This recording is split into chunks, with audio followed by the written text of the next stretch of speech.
विठोबाचे नाम, आम्ही त्या भगवंत परमात्म्याचं नाम गातो. एक त्या पंढरीशी पांडुरंग परमात्म्याचं आम्ही काय गातो, नाम गातो. आम्हाला दुसऱ्या साधनांचं तर काम राहिलेलं नाहीये. आणि का ते काम नाही आता, एक गावे आम्ही विठोबाचे नाम, आणि का ते काम नाही आता. आम्हाला दुसऱ्या कुठल्याच साधनाचं तर काम राहिलं नाही. आम्ही एकच आमच्या चित्तामध्ये धरला, तो म्हणजे काय, पंढरीशी पांडुरंग परमात्मा आहे बघा. म्हणून उपासकाच्या ठिकाणी अनन्यता असणं, एकविधता असणं आणि एकनिष्ठता असणं हे काय आहे, महत्वाचं आहे. परमार्थ करत असताना सुद्धा एकनिष्ठता ही महत्वाची आहे आणि प्रपंच करत असताना सुद्धा एकनिष्ठता ही काय आहे, महत्वाची आहे. परंतु फरक एवढाच की आपण जो प्रपंच करतो त्यामध्ये साधनही वेगवेगळे आहेत आणि साध्य सुद्धा काय आहे, तर वेगवेगळं आहे. आणि आपण जो परमार्थ करतो, भगवत भक्ती करतो, त्या भगवत भक्तीमध्ये साधन अनेक आहेत परंतु साध्य काय आहे, एकच आहे. साध्य एकच आहे, साधन अनेक आहे परंतु साध्य हे एकच आहे. साध्य म्हणजे काय, तर त्या भगवंत परमात्म्याची प्राप्ती बघा. साध्य हे एकच आहे, त्याचा साक्षात्कार, त्याची प्राप्ती, त्याच्याविषयीचं ज्ञान हेच आपल्या भगवत भक्तीमधलं काय आहे, साध्य आहे. परंतु संसारामध्ये तसं आहे का, नाही. कुणाला काय पाहिजे तर कुणाला काय पाहिजे, म्हणजे साधन सुद्धा आहे. विठ्ठल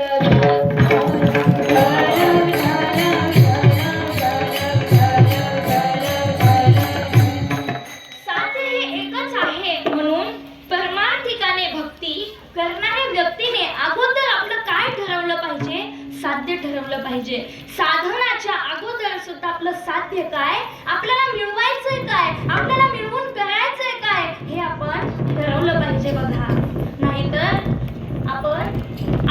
आपलं मन ह्याही विषयाकडे वळतं आणि ह्याही विषयाकडे वळतं. तर जगद्गुरु तुकोबराय सांगतात, तुका म्हणे तर या दोहीकडे धक्का, शेवटी तो नरका माझी पडे. किंवा प्रपंच परमार्थ संपादिन दोन्ही, एकही निदानी न घडे त्यासी.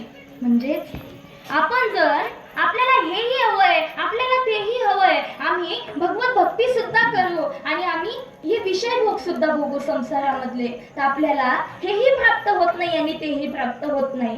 जगद्गुरु तुकोबराय सांगतात, या दोघंही साध्याच्या प्राप्ती करता जर आपला एकाच वेळी आपला प्रयत्न चालू असेल ना मायबाप, तर आपल्याला हेही मिळत नाही आणि तेही मिळत नाही. मग जगद्गुरु तुकोबराय सांगतात, तुम्ही काय करा, दोघांचीही आशा सोडून द्या. म्हणून तुका म्हणे तर या दोहीकडे धक्का, शेवटी तो नरका माझी पडे. विठ्ठल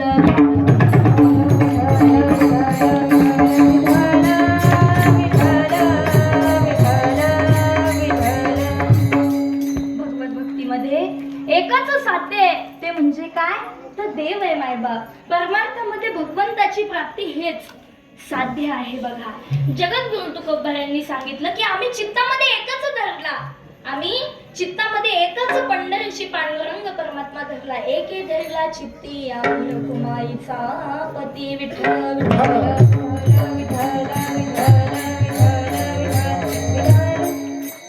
भगवंत परमात्म्याला आम्ही चित्तामध्ये धरला आणि त्यांनी आपलं साध्य बघितलं मायबाप. त्यांनी साधनानंतर ठरवले, परंतु अगोदर काय, साध्य ठरवलं की आपल्याला मिळवायचंय काय. म्हणून एके दरीला चित्ती आम्ही रखुमाईचा पती, आम्ही भगवंत परमात्म्याची प्राप्ती करू. जगद्गुरु तुकोबरायांनी अगोदर साध्य ठरवलं. आता बघा, जीवनमुक्त अवस्था म्हणजे काय, तर मायबाप या देहात असताना हा देह मी नाही किंवा हा देह माझा नाही, अशी ज्या वेळेला बुद्धी निर्माण होते, अशी ज्या वेळेला आपली बुद्धी होते, त्यावेळेला जीवनमुक्त अवस्था त्या व्यक्तीला प्राप्त होते. सोप्या भाषेत पाहायचं ठरवलं तर एखाद्या नाटकातील कलाकार आहे आणि तो कलाकार ज्या वेळेला रंगमंचावरती उभा असतो, त्यावेळेला त्याच्या अंतःकरणामध्ये काय भावना असते, त्याला राजाची भूमिका निभवायला दिलेली असते. राजमुकुटे, राजाची आभूषणे, राजाची राजवस्त्रे.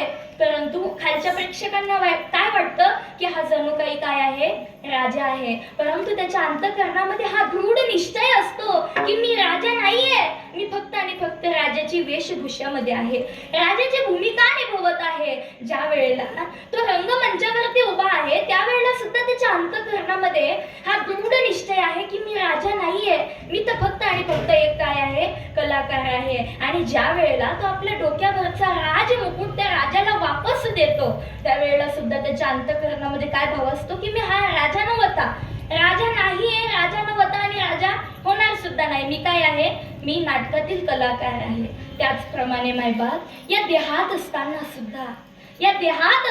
सुद्धा हा देह मी नाही किंवा हा देह माझा नाही. बघा हे शरीर आहे, नाशिवंत आहे, 5 तत्वापासून निर्माण झालेलं आहे, पंचमहाभूतांपासून निर्माण झालेलं आहे, 5 तत्वामध्ये मिळून जाणार आहे. बघा अष्टकमल का चरखा बनाया, 5 तत्व की पूनी, 9 10 मास बुनन को लागे, 9 10 मास बुनन को लागे, मेरी चादर की चदरिया झीनी रे झीनी.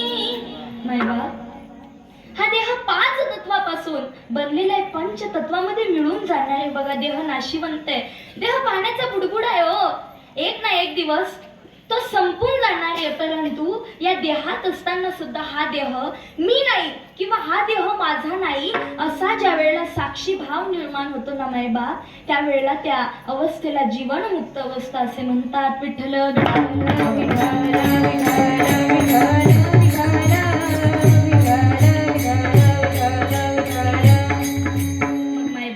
जीवनमुक्त अवस्था जर आपल्याला प्राप्त झाली पाहिजे तर का हो जगद्गुरू तुकोबाराय, आम्ही काय केलं पाहिजे, कुठे आमची इच्छा नाही गेली पाहिजे. जगद्गुरू तुकोबाराय सांगतात अभंगाच्या